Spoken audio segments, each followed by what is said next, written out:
Olá, pessoal. Damos continuidade à nossa tratativa sobre a filosofia contemporânea.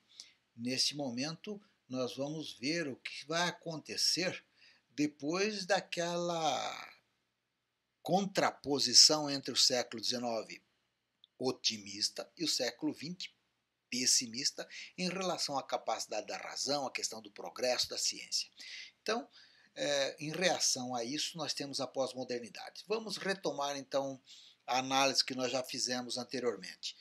A primeira ideia, século XIX é um otimismo com relação à filosofia e à ciência, como instrumental. Veja aí que nós temos uma máquina a vapor, o progresso, a ideia de progresso, nada para, né?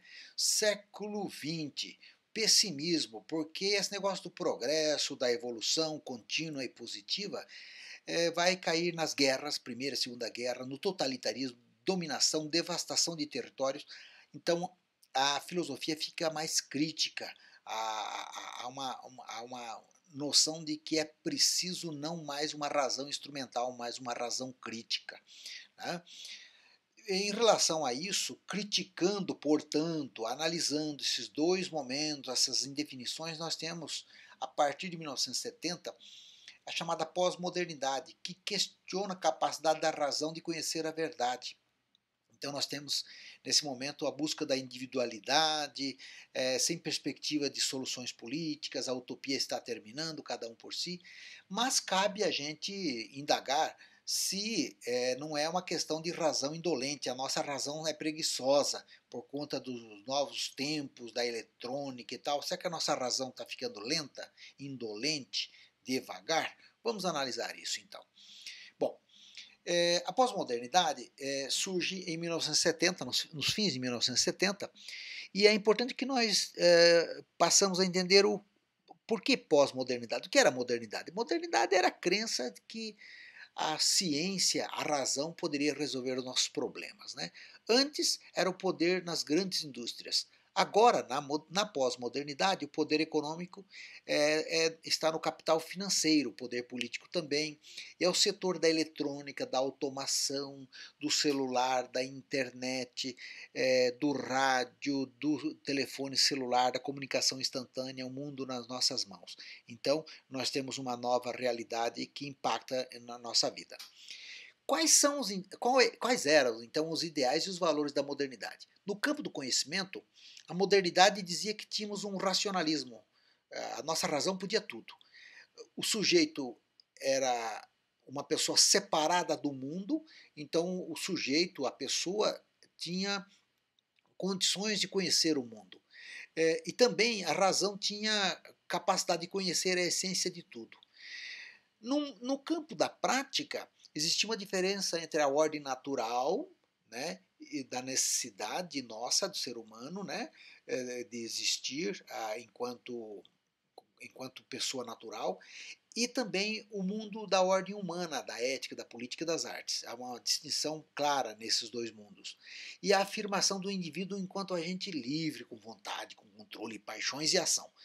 Também havia uma distinção entre o que era instituição pública e instituição privada, porque com a Revolução Francesa surge o Estado Civil, onde eu posso fazer contratos livremente. E então a esfera civil, eu faço contrato com quem eu quero. Se eu quiser vender meu celular, eu vendo para quem eu quero, meu computador, a minha casa, meu carro, minha bicicleta. E isso foi uma construção desse período da modernidade. Então, os ideais da Revolução Francesa, além do público e privado, também trabalham a ideia que as pessoas têm que buscar a igualdade, a liberdade, a fraternidade. E também um detalhe importante na prática é a afirmação positiva de que tudo vai no progresso e que o futuro sempre será melhor que o passado. Essa é a grande ideia da modernidade. O conhecimento pode tudo, a ciência pode tudo, a filosofia pode tudo e o futuro será bem melhor, né? E alguns povos podem ser superior aos outros porque tem mais razão, mais conhecimento, mais ciência. A crítica pós-moderna vai no seguinte sentido: que é ilusório a ideia de que a razão pode fazer tudo. Na verdade, é um disfarce dos grandes para a dominação. O conhecimento não deve falar se o conhecimento é verdadeiro ou não é verdadeiro. O conhecimento tem que ser tratado como útil e eficaz, e parece que é isso que as grandes corporações estão fazendo. Então não é se o conhecimento é verdadeiro ou não é verdadeiro, se ele é útil ou se ele é eficaz, ele funciona. E também não interessa mais a distinção entre objeto e sujeito, porque a ciência e a filosofia constrói coisa, constrói conceitos, a ciência constrói coisas no laboratório, então o mundo pode ser construído, então não tem muita diferença entre o ser humano, o sujeito e o objeto.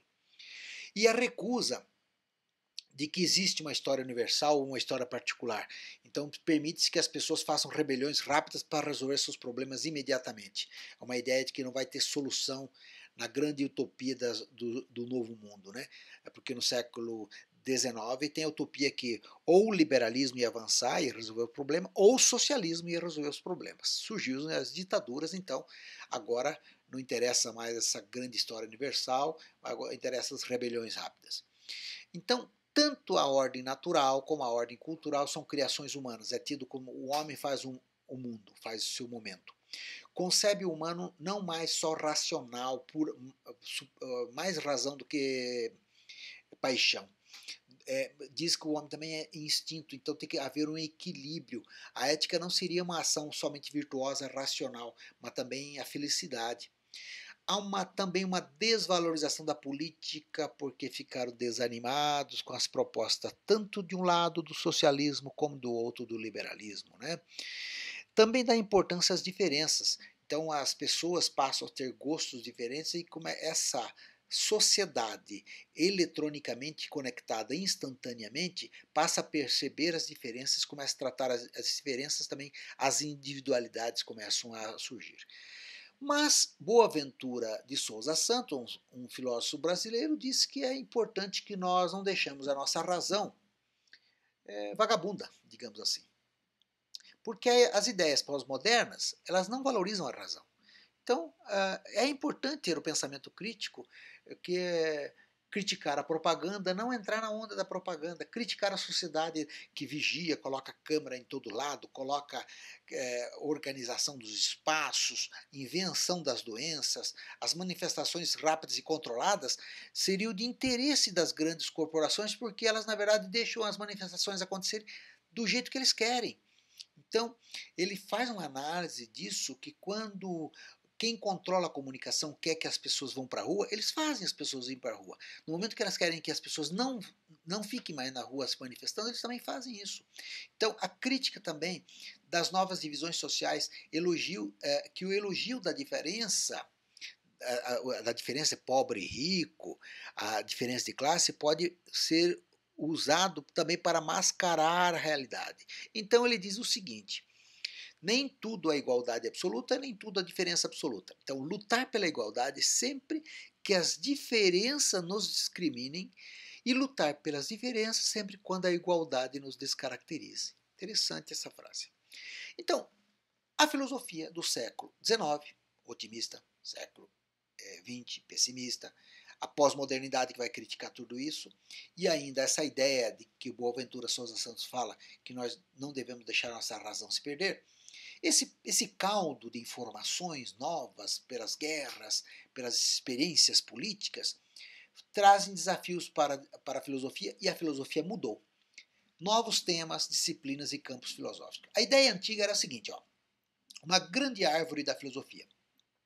A metafísica, que é a essência das coisas, e a teologia explicava era a base de tudo.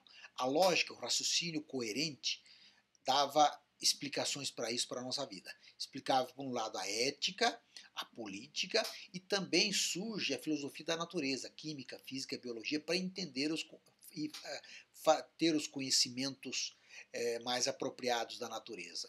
Então, partia da metafísica e teologia para a lógica, para a ética, para a política, e em seguida para a filosofia da natureza, que por sua vez gerava as técnicas, as artes e as invenções. Essa era a grande árvore da filosofia. O que acontece então? 26 anos a filosofia existe, desaparece essa rainha árvore. Né? A ciência se desligou, a química, física, biologia, matemática, história, etc., não pertence mais à filosofia. Não pertence mais. Né? Novos temas. Então, o século XX limitou seu campo, pois desde Kant, né?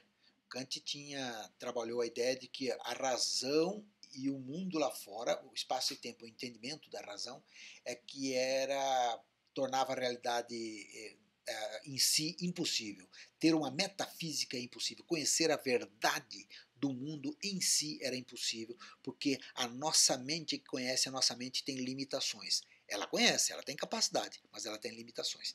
Então, ao invés de metafísica, surge na filosofia teoria do conhecimento. Nós vamos estudar isso. Teoria do conhecimento. A possibilidade da mente conhecer. Surge também, dentro da metafísica, a questão da liberdade da gente fazer o que quiser, desde que não interfira na liberdade do outro, né? Essa é a famosa, né? Então, esse é o limite chamado da ética. Então, estudar a ética faz parte da filosofia. Augusto Comte, filósofo positivista, disse que a ciência pode tudo. Então, a filosofia começou a refletir sobre as ciências. Então, a filosofia tem um campo filosófico chamado epistemologia, que é a logia, que é o estudo das ciências. Epistemologia. Né? Então, a filosofia moderna, aliás, a filosofia contemporânea, a filosofia de agora, tem teoria do conhecimento, ética, epistemologia e, após Kant e Comte, nós temos ainda o filósofo Husserl, que fala da nossa consciência reflexiva, que nós não criamos objetos, o objeto é significado para nós. Então, todas as coisas nós conhecemos por uma coisa chamada fenômeno, fenomenologia. O sentido das coisas não está só nas coisas, também não está só na nossa cabeça, é uma junção.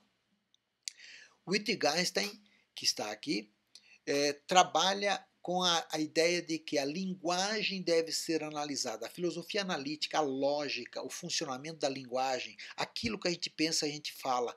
Então, tem que estudar a linguagem, a forma de expressão, entender como o ser humano é capaz de manifestar seu pensamento e até aprimorar esse pensamento através da linguagem, símbolos, fórmulas, etc. Então, quando eu falo funcionamento da linguagem, uma placa de trânsito é uma linguagem. Então, faz parte da análise da filosofia analítica. Além disso, a filosofia vai se ocupar da história das ideias. Também, depois dos totalitarismos, das guerras, a filosofia retoma para a política, discutir a política.